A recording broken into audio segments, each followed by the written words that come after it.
saya Titania Alfani. Saya mahasiswi dari Universitas Pancasakti Bekasi. Di sini saya akan mempresentasikan hasil ujian tengah semester dari mata kuliah Statistika Bisnis dengan dosen pengampu Ibu Irvia Eriza MPD. Baik, langsung saja kita ke pembahasan. Baik, pembahasan pertama ada kualitas dan produktivitas. Metode statistikal proses kontrol atau yang biasa disingkat dengan SPC telah diakui secara luas sebagai pendekatan yang efektif untuk memantau proses dan diagnosis. Kontrol proses statistik menyediakan penggunaan prinsip dan teknis statistik pada setiap tahap produksi. Statistical Process Control atau SPC bertujuan untuk mengontrol karakteristik kualitas pada metode, mesin, produk, peralatan, baik untuk perusahaan maupun operator dengan tujuan megah. Beberapa teknik sederhana seperti 7 alat kontrol kualitas dasar memberikan cara yang sangat berharga dan hemat biaya untuk memenuhi tujuan ini. Namun, untuk membuat mereka berhasil sebagai alat yang efektif biaya dan pemecahan masalah, diperlukan komitmen yang kuat dari manajemen puncak. Kontrol proses statistik ini adalah salah satu alat dalam kontrol kualitas. Untuk bertahan dalam pasar yang kompetitif, peningkatan kualitas dan produktivitas produk atau proses adalah suatu keharusan bagi setiap perusahaan. Selanjutnya, perspektif sejarah kualitas. Menurut Gavin dalam Bones et al. Tahun 1994, kualitas sebagai suatu konsep sudah lama dikenal, tetapi kemunculannya sebagai fungsi manajemen baru terjadi akhir-akhir ini. Ia membagi pendekatan modern terhadap kualitas ke dalam 4 era kualitas, yaitu inspeksi, pengendalian kualitas pada secara statistik, jaminan kualitas, dan manajemen kualitas strategik. Kualitas adalah karakteristik suatu produk, barang, atau jasa yang menunjang kemampuannya untuk memenuhi kebutuhan yang telah dispesifikasikan atau segala sesuatu yang memuaskan pelanggan dan sesuai dengan persyaratan serta kebutuhan pelanggan. Nah, konsep kualitas itu sendiri sering dianggap sebagai ukuran relatif kebaikan suatu produk atau jasa yang terdiri atas kualitas desain atau rancangan dan kualitas kesesuaian atau kecocokan. Kualitas rancangan merupakan fungsi spesifikasi produk, sedangkan kualitas kecocokan adalah seberapa baik produk itu sesuai dengan spesifikasi dan kelonggaran yang disyaratkan oleh rancangan kualitas kecocokan. Itu. Nah, dari pengertian kualitas di atas sebenarnya terdapat beberapa elemen sebagai berikut. Yang pertama ada kualitas adalah usaha untuk memberi kepuasan bagi para pelanggannya. Yang kedua ada kualitas meliputi produk, jasa, proses, dan lingkarannya. Yang ketiga, kualitas yang selalu berubah kondisinya atau kondisi dinamis saat ini dianggap kualitas, hari yang akan datang kemungkinan dianggap tidak kualitas. Perpaduan semua fungsi dari perusahaan yang dibangun berdasarkan konsep kualitas, teamwork, produktivitas, dan pengertian serta kepuasan pelanggan. Selanjutnya ada perspektif sejarah produktivitas. Kata produktivitas merupakan suatu kata yang sering dibicarakan di setiap permasalahan, baik di bidang perindustrian, perbankan, pendidikan, hiburan, atau pertanian. Pertama kali secara formal kata produktivitas ditemukan di artikel milik Quenas pada tahun 1766. Lalu pada tahun 1883, Littre mendefinisikan produktivitas sebagai kemampuan untuk berproduksi. Dan pada tahun 1950, sebuah organisasi yaitu Organization for European Cooperation atau yang disingkat OOC mengusulkan definisi formal untuk produktivitas, yaitu hasil bagi yang diperoleh dengan membagi keluaran atau output dengan salah satu dari faktor-faktor produksi. Oke, next selanjutnya ada teori diagram kontrol. Diagram kontrol atau control chart adalah sebuah grafik yang memberikan gambaran tentang perilaku sebuah proses. Diagram kontrol ini digunakan untuk memahami apakah sebuah proses manufacturing atau proses bisnis berjalan dalam kondisi yang terkontrol atau tidak. Sebuah proses yang cukup stabil tetapi berjalan di luar batas yang diharapkan harus diperbaiki untuk menentukan agar penyebabnya dapat mendapatkan hasil terbaik yang fundamental. Nah, sejarah diagram kontrol sendiri, diagram kontrol ini diperkenalkan oleh Walter A. Shewhart saat dia bekerja di Bell Labs. sekarang lebih dikenal dengan AT dan T, Bell Laboratories, tahun 1920-an. Nah, teknik perusahaan tersebut sedang berusaha meningkatkan ketahanan sistem transmisi telepon mereka. Karena peralatan penguat dan lainnya harus ditanam di bawah tanah, maka perlu ditemukan cara untuk mengurangi tingkat kesalahan dan perbaikan. Nah, pada tahun 1920, para teknisi sudah menyadari pentingnya mengurangi variasi dalam proses manufacturing. Terlebih, mereka juga menyediakan bahwa peningkatan variasi dan menurunkan quality. Selanjutnya ada bagian-bagian diagram kontrol. Nah, diagram kontrol sendiri ini terdiri dari yang pertama, titik-titik yang mewakili sebuah nilai statistik atau rata-rata, range proporsi dari sebuah karakteristik sampel yang diambil dari sebuah proses pada waktu yang berbeda atau data. Yang kedua ada rata-rata dari nilai statistik di atas yang dihitung dari keseluruhan sampel. Yang ketiga ada garis tengah yang digambar tepat di angka rata-rata nilai statistik tersebut. Nah, yang keempat, standar error dari nilai statistik yang juga dihitung dari keseluruhan sampel. Batas kontrol atas dan bawah yang mengindikasikan batas di mana secara statistik ini sebuah proses bisa dikatakan menyimpang, yang secara umum besarnya 3 kali standar error dari garis tengah.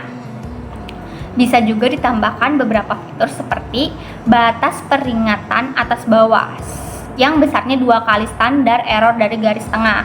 Yang kedua, dibedakan menjadi beberapa zona apabila ada perbedaan yang ingin dilihat di zona yang berbeda, seperti gambar contoh di bawah ini.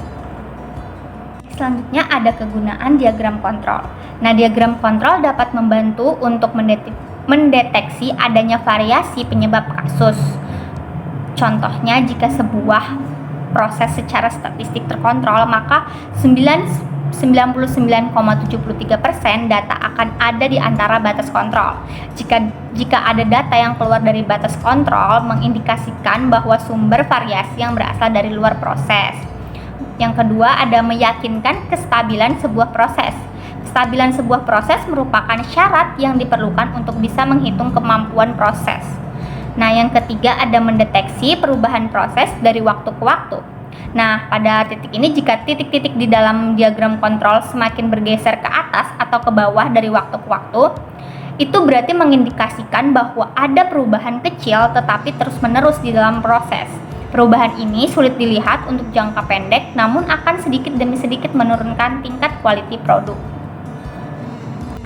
Diagram kontrol rata-rata.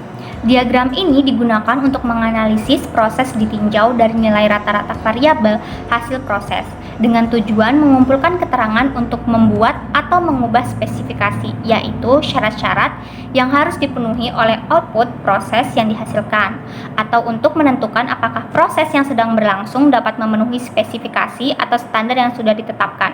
Nah, diagram kontrol rata-rata ini membuat atau mengubah cara atau prosedur proses. Dasar pembuatan keputusan mengenai rata-rata variabel selama proses berlangsung, apakah berada dalam kontrol atau tidak.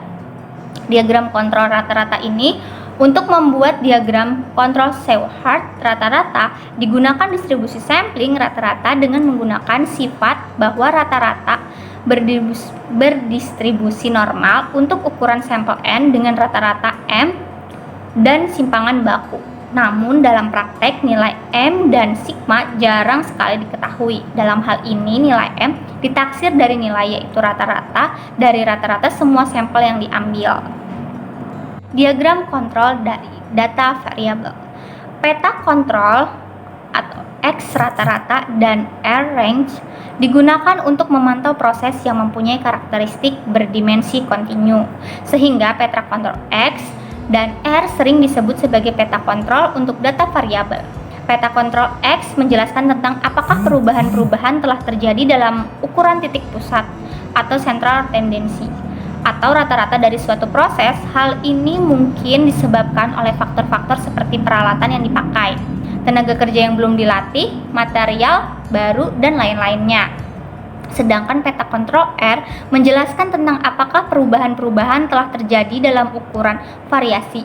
Dengan demikian berkaitan dengan perubahan homogenitas produk yang dihasilkan melalui suatu proses.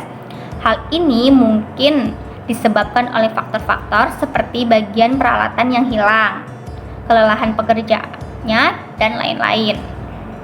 Next, selanjutnya ada diagram kontrol data atribut. Nah, pada dasarnya diagram kontrol atau data atribut penting untuk beberapa alasan berikut. Yang pertama, situasi yang berkaitan dengan atribut ada di dalam proses teknikal atau administratif, sehingga teknik-teknik analisis atribut menjadi berguna dalam banyak penerapan.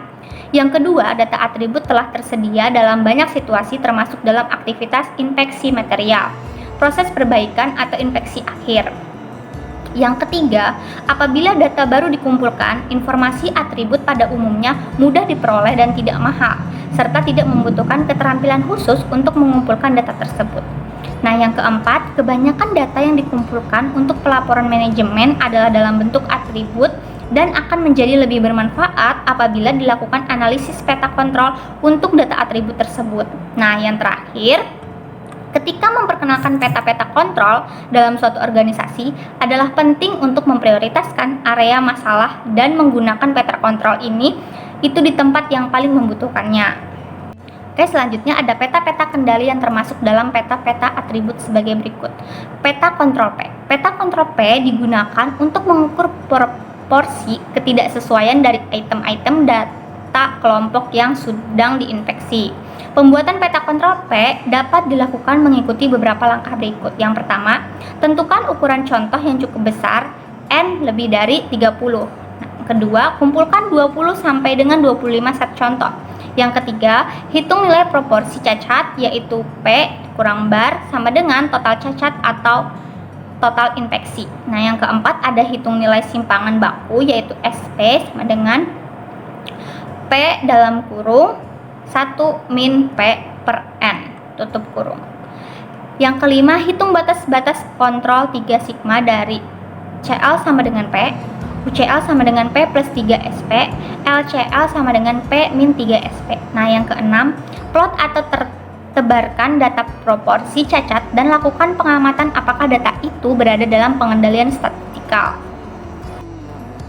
Oke, next selanjutnya pengertian diagram batang. Nah, diagram batang adalah suatu diagram yang menggunakan batang-batang persegi atau balok untuk menampilkan suatu data.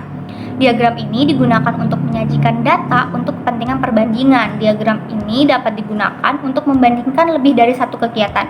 Bisa juga digunakan untuk menampilkan perubahan data penelitian selama periode waktu tertentu, sehingga pembaca dapat dengan mudah memahami informasi terkait data yang ditampilkan oleh diagram batang.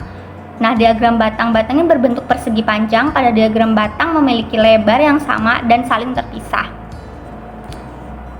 Oke, selanjutnya ada jenis-jenis diagram batang. Nah, dalam menyajikan data dalam bentuk grafik batang, ada beberapa cara yang dapat dilakukan. Untuk lebih jelasnya, perhatikan tabel pada setiap sheet yang saya tunjukkan. Berikut adalah data pegawai PT Mantap Jiwa tahun 2019 berdasarkan jenis kelamin dan tingkat pendidikannya. Ada jenis kelamin laki-laki, perempuan. Tingkat pendidikannya ada SD, SMP, SMA, D3, S1, dan S2. Nah, di sini setiap sheet atau setiap kolom di laki-laki dan SD itu ada 20 orang, SMP laki-laki ada 48 orang, dan seterusnya. Perempuan juga sama. Ada SD perempuan 10 orang, SMP 22 orang, SMA 19 orang, D3 5 orang, S1 8 orang, dan S2 6 orang. Nah, untuk yang paling bawah itu adalah jumlah total dari seluruh laki-laki dan perempuan di SD atau laki-laki dan perempuan SMP. Di sini adalah total jumlah paling bawah. Nah, dari data di atas ini dapat kita buat menjadi beberapa jenis diagram batang seperti contoh-contoh pada sheet selanjutnya. Baik, yang pertama ada diagram batang vertikal, yaitu diagram yang menampilkan suatu hasil kegiatan pengumpulan data secara vertikal. Nama kategori pada diagram jenis ini ditulis pada sumbu horizontal, sedangkan frekuensi datanya digambarkan secara vertikal. Nah, seperti di bawah ini contohnya. Nah, yang kedua ada diagram batang horizontal, yaitu diagram yang menampilkan satu hasil kegiatan pengumpulan data secara horizontal. Pada diagram ini, nama kategorinya dicantumkan pada sumbu vertikal, sedangkan frekuensi datanya digambarkan secara horizontal, seperti gambar di bawah ini. Oke, yang ketiga ada diagram batang majemuk, yaitu diagram yang menjanjikan lebih dari satu kegiatan pengumpulan data, sehingga setiap kelas memiliki lebih dari satu diagram batang. Contohnya seperti di bawah ini. Nah, pada diagram ini ada dua jenis data yang dimasukkan dalam suatu kategori, digambarkan secara bersebelahan dan berbeda warna agar mudah untuk membandingkannya. Oke, yang terakhir, diagram batang bertingkat, yaitu diagram yang menampilkan beberapa kegiatan dalam satu batang pada setiap kelasnya. Contohnya seperti di bawah ini. Nah, pada diagram ini terdapat dua jenis data yang digambarkan dalam satu batang, sehingga satu batang memuat dua jenis data. Baik, itulah tadi hasil presentasi ujian tengah semester dari saya dari mata kuliah Statistika Bisnis. Jika terdapat kesalahan dan penyampaian dalam kata ataupun penjelasan yang saya sampaikan, mohon dimaafkan. Wabillahi taufiq wal hidayah. Wassalamualaikum warahmatullahi wabarakatuh.